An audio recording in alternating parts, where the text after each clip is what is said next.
You can also make interactive posts in your community by using image polls. So you can ask, let's say, for example, which image do you like right here? Or you can go around, give some options through images as well, and then click on image poll right here. Once you do that, you can go around over here and click on it to import out, let's say, one image right here. So I'm just going to go around and say picture 1 to caption it out right here. And then I can go around over here and then select out another image right here. You can also go around and reposition the image to change out how they are cropped out, because whatever you post right here in the community right here is square in shape. You can add more options as well, and you can go around over here and select out an image, press open, and this is what you have, as you can see.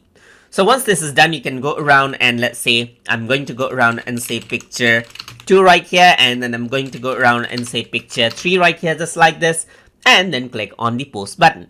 So once I do that, what happens is that the image poll is posted just like this. And now, just like with text post, the audiences will be able to interact with these images right here and vote for them. So that is how you can go around and make out image polls inside of community posts inside of YouTube Studio. So hope you guys learned something as always. And as always, please like, comment, share, and subscribe.